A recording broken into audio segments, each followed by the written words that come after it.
அரசாங்க பள்ளிக்கூடத்தில் படிப்பது என்பதையே ஒரு இழிவாக கருதும் சூழ்நிலையை ஏற்படுத்தியதும் இந்த திராவிட ஆட்சியாளர்கள் தான் என்று நான் மீண்டும் மீண்டும் குற்றம் சாட்டுகின்றேன். நீங்கள் பணத்தை கட்டி ஹிந்தி படிக்கலாம், ஆனால் அரசாங்க பள்ளிக்கூடத்தில் ஹிந்தி படிக்கக்கூடாது. அப்போ பணக்காரர்களுக்காகத்தான் இந்த அரசாங்கம். போதை பிரச்சனை, சட்டம் ஒழுங்கு பிரச்சனை, பெண்கள் பாதுகாப்பு, டெவலப்மெண்ட், பொது போக்குவரத்து என்ற அனைத்து துறைகளிலும் இந்த திராவிட மாடல் ஆட்சியானது சீரழிந்து போய் திண்டாடி கொண்டிருக்கின்றது. உரைநாடு நேயர்களுக்கு வணக்கம். இன்று நம்முடன் பாஜக பிரச்சார பிரிவின் மாநில பொறுப்பாளர் திரு ஓமம்புலியூர் ஜெயராமன் அவர்கள் இணைந்துள்ளார். வணக்கம் சார். சார், இந்தியை கற்றுக்கொண்டால் தமிழ்நாடு 2000 வருடங்கள் பின்தங்கி போயிருக்கும் அப்படின்னு மு.க. ஸ்டாலின் சொல்லியிருக்கிறாரு. தொடர்ச்சியாக இந்த 2-3 தினங்களாக தொடர்ந்து ஹிந்தி மீதான அவதூறு பரவப்படுகிறது. எப்படி பார்க்குறீங்க? இது வெறுப்பு அரசியலின் ஒரு மற்றொரு பக்கமாகத்தான் நான் பார்க்கின்றேன். திராவிட முன்னேற்றக் கழகம் காலங்காலமாக வெறுப்பு அரசியலையே மக்களிடம் விதைத்து அந்த வெறுப்பின் மூலம் தன் கட்சியை வளர்த்து கொள்ள முனைந்து அந்த வெறுப்பின் மூலம் அரசியல் ரீதியாக அறுவடை செய்ய பார்க்கின்றது திராவிட முன்னேற்றக் கழகம். இதை போகிற போக்கில் நான் ஒன்றும் சொல்ல. இதுக்கு முன்னாடி இவங்க இந்து மதத்தை வசைபாடி வெறுப்பு அரசியலை செஞ்சாங்க. அதற்கப்புறம் பிராமணர்களின் பூணூலை அறுத்து நாமத்தை நக்கி குடுமியை அறுத்து வெறுப்பு அரசியல் செய்தார்கள். அதற்கு பின்பாக வட இந்தியா தென்னிந்தியா என்று அரசியல் செய்து அதில் வெறுப்பை விளைத்து இங்கு வடநாட்டவர்கள் வட இந்தியாவை சார்ந்தவர்கள் இங்கே அமைதியாக இல்லாத ஒரு சூழ்நிலையை ஏற்படுத்தி பீகாரி பான்பராக் வாயான், பானிபூரி விற்கிறவன் அப்படின்லாம் சொல்லி கொச்சைப்படுத்தி இங்கே வெறுப்பரசியல் செய்தார்கள். இப்பொழுது மீண்டும் மொழியை வைத்துக்கொண்டு வெறுப்பரசியல் செய்ய பார்க்கின்றார்கள். இது உணர்ச்சிகளை தூண்டிவிட்டு மக்களை ஏமாற்றும் வேலையாகத்தான் நான் பார்க்கின்றேன். இங்கு மும்மொழி என்று 3 மொழிகளை கற்றுக்கொள்ளுங்கள் என்று மத்திய அரசு சொல்லும்போது அதில் அடிப்படையாக 8ஆம் வகுப்பு வரை தாய்மொழி தமிழில் கண்டிப்பாக பயில வேண்டும். எந்தெந்த மாநிலத்தில் உள்ளவர்களுக்கு எது தாய்மொழியோ அந்த மாநிலத்தில் உள்ளவர்கள் கண்டிப்பாக அந்த தாய்மொழிகளை 8ஆம் வகுப்பு வரை படிக்க வேண்டும் என்று மத்திய அரசானது NEPயில் நியூ எஜுகேஷன் பாலிசி தேசிய கல்விக் கொள்கையில் சொல்லி இருக்கின்றது. இரண்டாவதாக இணைப்பு மொழியாக ஆங்கிலமும் இணைப்பு மொழி மற்றும் போதனா மொழியாக ஆங்கிலம், அது இரண்டாவது. மூன்றாவதாக நீங்கள் எந்த மொழியை வேணாலும் கற்றுக்கொள்ளுங்கள் என்று தான் மத்திய அரசு சொல்கின்றது. இப்போ இந்த PM3 திட்டத்தில் முதல்ல போய் அக்ரிமெண்ட்டை சைன் பண்ணாங்க. அக்ரிமெண்ட்டை சைன் பண்ணி ஒரு தவணையோ 2 தவணையோ பணத்தை வாங்கினாங்க. தமிழக அரசு மத்திய அரசிடமிருந்து பணத்தை வாங்கியதுக்கு பின்னாடி தான் நாங்கள் ஒரு நிபுணர் குழு அமைச்சு இந்த நிபுணர் குழு சொல்கிறது மூலமாக இந்த கல்வி திட்டத்தை ஏற்றுக்கிறதா வேண்டாமா, அதாவது பணத்தை இவங்க கை நீட்டி வாங்குவாங்க, அதை அதுக்கான செலவு பண்ணாமல் வேறு செலவுக்கு டைவெர்ட் பண்ணுவாங்க. இதில் கழகங்கள் மிகுந்த எக்ஸ்பர்ட்டுங்கிறதுக்கு ஒரு உதாரணத்தோடு சொல்கிறேன். 2009-10ஆம் ஆண்டில் வண்ண தொலைக்காட்சி பெட்டி தமிழர்களுக்கெல்லாம் புரியணுங்கிற மாதிரி சொன்னோன்னா கலர் டிவியை கருணாநிதி கொடுத்தார், இலவச கலர் டிவி கொடுத்தார். அந்த இலவச கலர் டிவி கொடுக்கப்பட்ட பின்னர் மத்திய அரசிலிருந்து ஷெட்யூல்டு காஸ்ட் சேர்மனாக இருந்த காம்ப்ளே என்பவர் தமிழகத்திற்கு வந்திருந்தார். நம்ம மரியாதைக்குரிய எல் முருகன் கூட ST கமிஷனோட வைஸ் சேர்மனாக இருந்தார் பார்த்தீங்களா. அந்த கமிஷனுக்கு சேர்மனாக காம்ப்ளே என்பவர் 2009, 10, 11ஆம் ஆண்டுகளிலே இருந்தார். அந்த காம்ப்ளே 2010ஆம் ஆண்டு முடிவா அல்லது 11 தொடக்கமா என்று ஞாபகம் இல்லை. அப்பொழுது கருணாநிதி அவர்கள் தமிழக முதல்வராக இருந்தார். SC கமிஷனுக்காக இங்கே ஆய்வு செய்ய வந்தவர் பட்டியலின மக்களுக்கு கொடுக்கப்பட்டுள்ள பணங்கள் சரியாக போய் சேர்கின்றதா, அந்த செலவினங்கள் எப்படி செலவு பண்ணப்படுகின்றது என்பதனை பற்றி ஆய்வு நடத்தியவர் அடுத்த நாள் பத்திரிகையாளர்களை சந்திக்கும் பொழுது பட்டியலின மக்களின் மேம்பாட்டுக்காக கொடுக்கப்பட்ட நிதியானது கருணாநிதியின் ஆட்சியில் கலர் டிவி வாங்குவதற்காக ஊதாரித்தனமாக செலவு செய்யப்பட்டது என்று அவர் ஒரு குற்றச்சாட்டை முன்வைத்தார். இதை பத்திரிகையாளர் சந்திப்பிலும் சொன்னார். அன்றைக்கு முதல்வராக இருந்த கருணாநிதி நான் இதை பற்றி சோனியா காந்தியிடம் கம்ப்ளைண்ட் பண்ணுவேன், புகார் அளிப்பேன் என்று காம்ப்ளேயை திட்டி தீர்த்தார். பிரதமராக இருந்த மன்மோகன் சிங்கை முதல்வராக இருந்த கருணாநிதி மதிக்கவே இல்லை என்பதற்குத்தான் நான் மன்மோகன் சிங்கிட்ட கம்ப்ளைண்ட் பண்ணுவேன்னு சொல்லாமல் சோனியா காந்திகிட்ட கம்ப்ளைண்ட் பண்ணுவேன்னு சொன்னதை காமிக்குது. அதோடு இல்லாமல் இவர்கள் கொடுக்கப்படக்கூடிய பணத்தை எப்படியெல்லாம் ஊதாரித்தனமாக செலவு செய்கின்றார்கள் என்பதற்கு பட்டியலின மக்களின் மேம்பாட்டிற்காக வந்த பணத்தை கலர் டிவிக்காக செலவு செய்தாங்க. இப்போ மத்திய அரசு பிஎம்சியில் கொடுக்கக்கூடிய பணத்தை வாங்கி வேற பிற ஊதாரி செலவுகளுக்கு கணக்கு காண்பிப்பதற்காகத்தான் இந்த திமுக அரசு முயல்கின்றது என்று நான் குற்றம் சாட்டுகின்றேன். அதன் அடிப்படையிலே தான் மத்திய அரசு நீங்கள் உங்கள் செலவினங்களை கொடுங்கள், இன்ஃப்ராஸ்ட்ரக்சர் என்ன செய்ய போறீங்க, 8ஆம் கிளாஸ் வரைக்கும் தாய்மொழியில் நீங்கள் கல்வி கற்பதற்கான திட்டங்கள் உங்களிடம் என்ன அப்படின்னு அடுக்கடுக்காக பல்வேறு கேள்விகளை கேட்டு 3வது மொழியாக மக்கள் தேர்ந்தெடுத்து கொள்ளட்டும், அந்த படிக்கக்கூடிய மாணவர்கள் தேர்ந்தெடுத்து கொள்ளட்டும் என்று அந்த வாய்ப்பை மாணவர்களுக்கும் பெற்றோர்களுக்கும் மத்திய அரசு வழங்குகின்றது. என் தட்டு என் உணவு என்று கொக்கரிக்கும் இந்த திராவிட முன்னேற்றக் கழகம் என் கல்வி என் படிப்பு என்பதை ஏன் மறுக்கின்றார்கள்? எனக்கு இருக்கக்கூடிய ஒரு வாய்ப்பை, இந்த குழந்தைகளுக்கு இருக்கக்கூடிய வாய்ப்பை மறுத்து இவர்கள் மொழிவெறியை தூண்டுகின்றார்களோ என்று எனக்கு மட்டுமல்ல பொதுமக்களுக்கும் ஐயம் ஏற்படுகின்றது. எல்லாவற்றிற்கும் மேலாக இவர்கள் தொடர்ந்து 60-70 ஆண்டுகளுக்கு மேலாக மிகவும் கொச்சையாக வேற்றுமொழியை இவர்கள் விமர்சிப்பது ஏற்றுக்கொள்ளக்கூடியது அல்ல. இதில் இன்னொரு விமர்சனத்தை தொடர்ச்சியாக திமுகவினரும் சரி அவர் சார்ந்த ஊடகங்களும் முன்வைக்கிறத பார்க்குறோம். தமிழும் ஆங்கிலமும் படித்ததுனால தான் நம்ம இன்றைக்கி வெளிநாடுகள்லாம் போயிருக்கோம், அங்கே பெரிய பெரிய பதவிகளில் இருக்கோம். 3வது மொழியாக ஹிந்தி கற்றிருந்தால், குறிப்பாகவே ஒரு பேச்சாளர் இப்படி சொல்கிறாரு, இந்தியை கற்றிருந்தால் நம்ம வட மாநிலங்களுக்கு கூட சென்றிருக்க முடியாது, தென் மாநிலங்கள் இது வட மாநிலங்களில் தான் இருந்திருப்போம், நம்மளால் வெளிநாடுகளுக்கு போயிருக்க முடியாது அப்படிங்கிற மாதிரியான ஒரு கருத்தை பதிவு பண்ணியிருக்காரு. எப்படி பார்க்குறீங்க? அதுங்க இவங்க குருட்டாம்போக்கில் எல்லாம் பேசுகிறாங்க. 2000 வருஷம் பின்தங்கிடுவோம், வட மாநிலத்துக்கு தான் போயிருப்பாங்க, வெளி மாநிலத்துக்கு போயிருக்க மாட்டாங்க, வெளிநாட்டுக்கு போயிருக்க மாட்டாங்க அப்படிங்கிறதெல்லாம் இவங்க குருட்டாம்போக்கில் ஒரு இது மொழிவெறியை தூண்டி மக்களின் உணர்ச்சிகளை தூண்டுறதுக்காக தான் ஸ்டாலின் இந்த மாதிரி பேசுகிறாரோங்கிற ஒரு ஐயம் எனக்குள் ஏற்படுகின்றது. என்ன காரணம்னா, குறிப்பாக 1995 அல்லது 2000 ஆண்டுக்கு பின்பாக பிறந்த யாராவது அரசாங்க பள்ளியில் படித்தவர்கள், நீங்கள் 90க்கு அப்புறம் கூட வச்சுங்க, மயில்சாமி அண்ணாதுரை, மரியாதைக்குரிய முன்னாள் ஜனாதிபதி அப்துல் கலாம் போன்ற எத்தனையோ மாணிக்கங்களை கொடுத்தது தமிழகம். இந்த நாடு முழுவதும் கஸ்தூரி ரங்கன் போன்ற பல்வேறு நிபுணர்களை கொடுத்தது இந்த தமிழகம். நான் என்ன கேட்குறேன், இதெல்லாம் 1970களில் பள்ளிக்கூடத்தில் படித்தவங்க, அவங்க ஹிந்தி படிக்கலை, நீங்கள் சொல்கிறத ஒத்துக்கிறேன். இப்போ சுந்தர் பிச்சை போன்றவங்க வெளிநாட்டில் போய் வேலை பார்க்குறாங்க. ஒரு உதாரணத்துக்கு எடுத்துப்போம். சுந்தர் பிச்சை சென்னை அசோக் நகரில் இருக்கக்கூடிய ஜவஹர் வித்யாலயா என்ற பிரைவேட் பள்ளிக்கூடத்தில் படித்தவர். இப்போ தோஹா பேங்க் சீதாராமன் இருக்கார், அவர் தஞ்சாவூரில் நான் படித்த கல்யாண சுந்தரம் பள்ளிக்கூடத்தில் அவர் படித்தார்.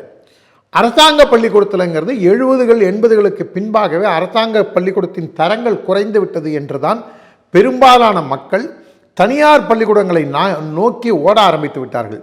நீங்கள் குக்கிராமங்களோட கூட பாருங்கள், காலையில் ஒரு 7:30-8 மணிக்குள்ளே ப்ரைவேட் காலேஜோட வண்டிகளும் ப்ரைவேட் காலேஜோட வேன்களும் பள்ளிக்கூட வேன்களும் உங்களுக்கு கிராமத்தை நோக்கி படையிருக்கின்றது. என்ன காரணம்? அரசாங்க பள்ளிக்கூடத்தின் மீது மக்கள் நம்பிக்கை இழந்து விட்டார்கள். கவர்மெண்ட் ஆஸ்பத்திரியில் போய் யாரும் வைத்தியம் பார்த்துக்க போகிறதில்லை. அமைச்சர்களாக இருக்கட்டும், எம்எல்ஏக்களாக இருக்கட்டும், எம்பிக்களாக இருக்கட்டும், அரசியல் கட்சியில் சாதாரண வட்டச் செயலராக இருப்பவன் உட்பட யாரும் கவர்மெண்ட் ஆஸ்பத்திரியில் போய் ட்ரீட்மெண்ட் எடுத்துக்க போகிறதே கிடையாது. தர்மாஸ்பத்திரிக்கு யாருமே போகிறது கிடையாது. அதையும் தர்மாஸ்பத்திரின்னு சொல்லி அதை எள்ளு நகையாடும் விதமாக மக்களிடம் கொண்டு போய் சேர்த்தது இந்த திராவிட ஆட்சியாளர்களின் சாதனையாகத்தான் பார்க்கின்றேன். அதே போன்று அரசாங்க பள்ளிக்கூடத்தில் படிப்பது என்பதையே ஒரு இழிவாக கருதும் சூழ்நிலையை ஏற்படுத்தியதும் இந்த திராவிட ஆட்சியாளர்கள் தான் என்று நான் மீண்டும் மீண்டும் குற்றம் சாட்டுகின்றேன்.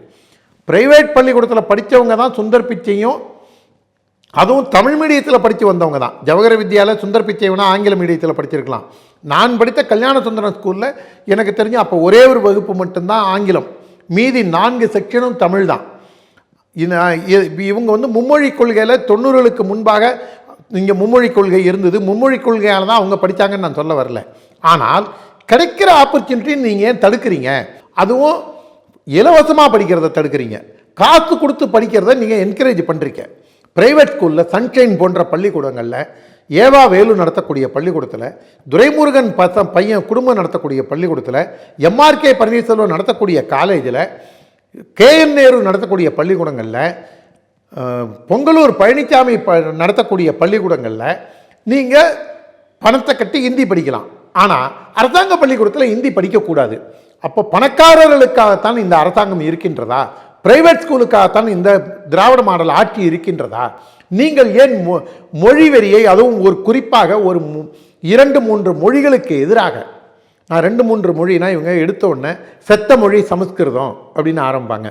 ஹிந்திய அன்னை மொழி தமிழ் இருக்க, அத்தை மகள் ஆங்கிலம் இருக்க, ஒரு கொச்சையான ஒரு வார்த்தையை சொல்லி இவங்க இந்தியை கோட் பண்ணுவாங்க. எதுக்காக நீங்கள் அடுத்த மொழியை கேவலமாக கிண்டல் பண்ணுறீங்க? எல்லாத்தையும் மதிக்கணுங்கிற ஒரு பக்குவமோ, அனைத்து மதங்களையும், அனைத்து வழிபாட்டு முறைகளையும், அனைத்து மொழிகளையும் மதிக்கணுங்கிற பக்குவமே இல்லாமல் இந்த திராவிட முன்னேற்ற கழகம் தமிழக மக்களை ஏன் கற்காலத்துக்கு அழைத்து செல்ல பார்க்கின்றது? திராவிட முன்னேற்ற கழகம் ஏன் தொடர்ந்து வெறுப்பரசியிலேயே முன்னெடுக்கின்றது என்பதுதான் என்னுடைய கேள்வி. இவங்க வெளிநாட்டில் போய் படிக்கிறவங்கெல்லாம் தமிழ் மட்டும் படித்ததுனால தான் இவங்க மேம்பட்டுருக்காங்க அப்படின்னு சொல்லி அடுத்த ஒரு பொய்யை இவங்க முன்னெடுக்கிறாங்க. ஆந்திராவில் மும்மொழி கொள்கை எத்தனையோ வருஷமாக இருக்குது. இதை பார்க்குறவங்க, என்னுடைய இந்த பேட்டியை பார்க்குறவங்க திருவனந்தபுரத்துக்கு போனவங்களாக இருந்தாலும் சரி, பெங்களூர் மைசூருக்கு போனவங்களாக இருந்தாலும் சரி, ஹைதராபாத் மும்பை போனவங்களாக இருந்தாலும் சரி, இங்கெல்லாம் தாய்மொழி யாருக்குமே ஹிந்தி கிடையாது. ஆனால் அங்கே இருக்கக்கூடிய ஆட்டோ ஓட்டுநர்கள் உட்பட எல்லாருமே ஹிந்தியை கண்டிப்பாக தெரிஞ்சு வச்சுருக்காங்க. பல இடங்களில் தமிழ் தெலுங்கில் பேசுகிறதையும் நம்ம பார்க்குறோம். ஆனால் நீங்கள் இன்னொரு விஷயமும் பாருங்கள், வெளிநாட்டில் போய் ஏதோ தமிழை மட்டும்தான் சம்பாதிச்சிட்ருக்கான், வெளிநாட்டில் போய் தமிழன் மட்டும்தான் கொடிகட்டி பறக்கிறான் அப்படின்னு இந்த திராவிட மாடல் ஆட்சியானது தங்களை தாங்களே பாராட்டி கொள்ளும் விதமாக, மக்களை மயக்கும் விதமாக ஒரு வேலையை செய்கிறாங்க. ஆனால் நான் என்ன சொல்கிறேன், அமெரிக்காவில் ஐடி கம்பெனியில் தமிழை அதிகமாக வேலை செய்கிறானா, ஆந்திராவிலேருந்து போனவங்க அதிகமாக, ஒன்றுபட்ட, நான் சொல்கிறது தெலுங்கானா ஆந்திர பிரதேசம் இணைந்த ஒன்றுபட்ட ஆந்திராவிலேருந்து போனவங்க அதிகமாக வேலை செய்கிறாங்களா அப்படிங்கிறத பாருங்கள். அப்போ தெலுங்கு கற்றுக்கிட்டதுனால தான், அவங்க தெலுங்கு பேசுகிறதுனால தான் அவங்க வந்துட்டாங்க அப்படின்னு சொல்ல முடியுமா? தமிழ்நாட்டோட டெமோகிராஃபி நீங்கள் பார்த்தீங்கன்னா, தமிழ்நாட்டோட புவியியல் அமைப்பு உங்களுக்கு பெரிய மழையும் கிடையாது, பெரிய பஞ்சமும் கிடையாது, பெரிய வறட்சியும் கிடையாது. ஆரம்ப காலத்திலேருந்து இது ஒரு சமவெளி. இதனால் இங்கே இருக்கக்கூடிய சூழ்நிலை, சமுதாய சூழ்நிலையாக இருக்கட்டும், புவியியல் சூழ்நிலையாக இருக்கட்டும், வரலாற்று பின்னணியாக இருக்கட்டும், எல்லாமே தமிழர்கள் இது அகில இந்திய அளவில் இது ஒரு மேம்பட்ட இடத்திலேயே பல நூற்றாண்டுகளாக, பல ஆயிரக்கணக்கான ஆண்டுகளாக இருந்து கொண்டிருக்கின்றது. அது நமக்கு பெருமையான விஷயம். ஆனால் இந்த திராவிட மாடல் ஆட்சி அதிலே ஸ்டிக்கரோட்டை பார்க்குதுங்கிறது தான். நீங்கள் 1000-2000 வருஷத்துக்கு முன்னாடியே கட்டடக்கடையில் சிறந்து விளங்கினவன் இங்கே இருக்கக்கூடிய சேர சோழ பாண்டிய மன்னர்கள். நீர் மேலாண்மையில் சிறந்து விளங்கியவர்கள் சேர சோழ பாண்டிய மன்னர்கள்.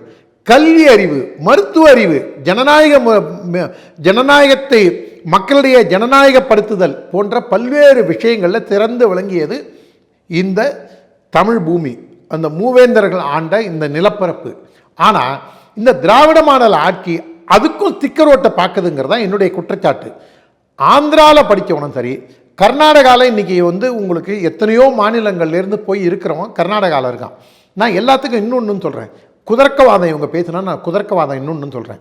சிங்கப்பூரில் இருக்கக்கூடிய தமிழர்களை சந்தேக கண்ணுடன் பார்க்க வைத்தது யார்? இந்த திமுக தாங்கிற குற்றச்சாட்டை நான் முன்வைக்கின்றேன். இதில் இன்னைக்கு கடந்த 2 தினங்களாக இன்னொரு விஷயம் கூட ரொம்ப வைரலாக போயிட்டு இருக்கு சார். மறுபடியும் அந்த ரயில் நிலையங்கள் இருக்கக்கூடிய பெயர் பலகைகளில் இருக்கட்டும், இல்லை இன்னைக்கு சென்னையில் மத்திய அரசு நிறுவனங்கள் வங்கிகளில் இருக்கக்கூடிய அந்த இந்திய எழுத்துக்களை எல்லாம் அழிக்கிறக்கூடிய காட்சியையும் பார்க்க முடியுது. எப்படி பார்க்குறீங்க சார்? எனக்கு இது ஒரு இவங்க இவங்களுடைய இது வன்முறைத்தனமாக, ரவுடித்தனமாக செயல்படுறதுக்கு மீண்டும் ஆரம்பிச்சிட்டாங்க. இவங்களுடைய நோக்கம் என்னன்னு நான் சந்தேகிக்கிறது என்னென்னா, இப்போ ஸ்டாலினோட ஆட்சி ஒரு அலங்கோல ஆட்சியாகத்தான் நான் பார்க்கின்றேன்.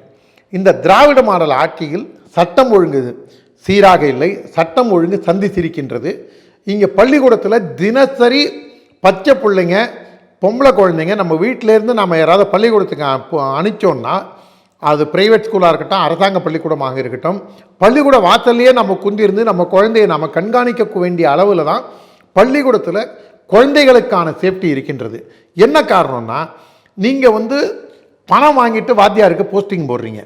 அதுவும் இந்த திராவிட மாடல் ஆட்சி வந்ததுக்கப்புறம் நம்ம தயவில் தானே இந்த ஆட்சி வந்ததுன்னு எப்படி பாதிரிமாருங்க சொல்கிறாங்களோ, அதே போன்று அரசாங்க ஆசிரியர்களும் நினைக்க ஆரம்பிச்சிட்டாங்க. அதனால தான் தரிகட்டத்தனமாக அவங்க எந்த ஒரு சட்டத்திட்டங்களுக்கும் உட்படாமல் பல்வேறு பள்ளிக்கூடங்களில் பிரச்சனைகள் பூதாகரமாக வந்து கொண்டிருக்கின்றது. இதெல்லாம் சேர்த்து இந்த ஆட்சிக்கு கெட்ட பெயரை ஏற்படுத்துது.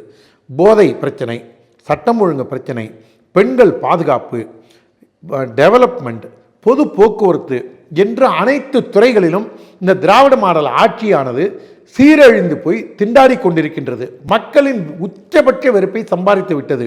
யார் அந்த சார் விஷயமா இருக்கட்டும், காருக்குள்ளே யாருங்கிறதுலையா இருக்கட்டும், இது எல்லாம் சேர்ந்து இதெல்லாம் மடைமாற்றுவதற்காக திராவிட முன்னேற்றக் கழகம் மத்திய அரசுக்கு எதிராக ஒரு மோதல் போக்கை கடைபிடித்து நாங்கள் வரி கொடுக்க மாட்டோம். இங்கே பாருங்கள், அவங்க எப்படிலாம் அவங்க ரெட்டனாக்கு பேசுது பாருங்கள். மத்திய அரசு எங்களுக்கு நிதி கொடுக்கலன்னு சொன்ன இதே அரசு ஆட்சியாளர்கள் இப்போ என்ன சொல்கிறாங்க, நாங்கள் மத்திய அரசுக்கு நாங்கள் வரி கொடுக்க மாட்டோம், வரிகூடா இயக்கம் நடத்துகிறேன்னு சொல்ல எவ்வளோ நேரம் ஆகும் அப்படின்னு சொல்லி இவங்க ரோட்டில் நின்று ஒரு சண்டியர்த்தனம் எப்படி ஒருத்தன் செய்வானோ அந்த மாதிரி தான் ஸ்டாலின் செயல்படுறாரோங்கிற ஒரு எண்ணம் ஏற்படுகின்றது. என்ன காரணம்னா, நான் முடிஞ்சால் நான் வரி கொடுக்க மாட்டேன்னு சொல்ல எவ்வளோ நேரம் ஆகும் அப்படின்னு சொல்லி கட்சிக்காரங்களை உசிப்பு விடுறாரு. கவர்னருக்கு எதிராக கவர்னர் இந்த ஸ்டாலின் மட்டும் கண்ணை காமிச்சிருந்தார்னா அவர் அண்டர்வேரோட தான் வீட்டுக்கு போய் சேர்ந்திருப்பார் அப்படின்னு சொல்லி RS பாரதி பேசினது இது வரைக்கும் ஸ்டாலின் கண்டிக்கவே இல்லை, யாருமே கண்டிக்கலை திமுகலேருந்து. இப்போ ஹிந்தி மொழிக்கு தார்பூசி அழிக்கும் வேலையை செய்வோன்னு செஞ்சிட்ருக்காங்க. நேற்றிலேருந்து பார்த்தீங்கன்னா பொள்ளாச்சியில் தென்றல் செல்வராஜ்னு ஒருத்தர் மேலே கம்ப்ளைண்ட் ரெஜிஸ்டர் ஆகுது. அந்த தென்றல் செல்வராஜரோட பேரப்பிள்ளைங்கள்லாம் ஹிந்தி படிக்குது, மும்மொழியில் படிக்குது. இவங்களுடைய வியாக்கியானம் எல்லாமே இவங்க ஊருக்கு தான் உபதேசங்கிறத இந்த தென்றல் செல்வராஜ் போன்றவர்களுடைய நடவடிக்கைகள் காண்பிக்கின்றது. இது ஒரு தென்றல் செல்வராஜ் ஒரு எக்ஸம்ஷன், அது விதிவிலக்கு, அதுவே விதியாயிடுமா அப்படின்னு கேட்டிங்கன்னா, திராவிட முன்னேற்றக் கழகத்தை சார்ந்தவர்களின் குழந்தைகள், இந்த தமிழகத்தைச் சேர்ந்த அரசியல்வாதிகளின் குழந்தைகள் ஏதாவது அரசு பள்ளியில் படிக்குதுன்னு இவங்க சொல்லட்டும், இவங்க முன்னாடி டேட்டாவோட வரட்டும். ஆனால் அது இல்லை, இவங்க எல்லாருமே ப்ரைவேட் ஸ்கூலில் தான் படிக்க வைக்கிறாங்கன்னு நான் குற்றம் சாட்டுறேன். இந்த ஹிந்தி எழுதியிருக்கிற இடங்கள்லாம் தார்பூசி அழிப்பேன்னு சொல்லி இவங்க வன்முறையை தூண்டும் வேலையைத்தான் இந்த திராவிட மாடல் ஆட்சியாளர்கள் செய்கின்றார்கள். நான் எல்லாத்துக்கும் மேலே இன்னொன்று கேட்குறேன். ரயில்வே ஸ்டேஷனில் நீங்கள் ஹிந்தி அழிக்கிறீங்க, ரூபா நோட்டில் ஹிந்தி இருக்குல்ல, ஏன் அதில் நீங்கள் தார்பூசி அழிக்க மாட்டேங்கிறீங்க? தயாநிதி மாறன் மத்திய சென்னையில் பாராளுமன்றத்துக்கு நிற்கும்போது இவங்க போஸ்டர் அடித்து ஹிந்தியில் போஸ்டர் அடித்து ஓட்டு கேட்டாங்க. இப்போ ஈரோடில் அந்த விஜயகாந்த் கட்சியிலேருந்து போனார சந்திரகுமார், அவருக்கு ஈரோட்லேயே இவங்க ஹிந்தியில் போஸ்ட் அடித்து ஓட்டி தான் ஓட்டு கேட்டாங்க. நீங்கள் அங்கெல்லாம் அந்த மாதிரி செஞ்சுட்டு இரட்டை வேடம் போடும் விதமாக ரயில்வே ஸ்டேஷனில் வரக்கூடிய பிரயாணிகளுக்கு இருக்கக்கூடிய அவன் எந்த ஊர்னு தெரிஞ்சுக்கிறது கூட இவங்க தடுக்கிறாங்கன்னா எந்த அளவுக்கு இவங்களுக்கு ஒரு அரசியல் ரீதியான ஒரு பயம் ஏற்பட்டிருக்கிறது பாருங்கள். பிரதமர் நரேந்திர மோடி தலைமையிலான பாஜக ஆட்சி நீங்கள் 8ஆம் கிளாஸ் வரைக்கும் கட்டாய தாய்மொழியில் கண்டிப்பாக தமிழை படிங்கன்னு சொன்னால் இவங்க மறைமாற்றி அரசியல் செஞ்சு ஹிந்தி வந்துடும், பிஜேபி உள்ளே பூந்துடும், RSS வந்துடும் அப்படிங்கிற மாதிரியே ஒரு பீதியிலேயே மக்களை வைப்பதற்காக இவர்கள் they are playing psychologically, they are playing emotionally என்பதுதான் என்னுடைய குற்றச்சாட்டு. நன்றி, வணக்கம்.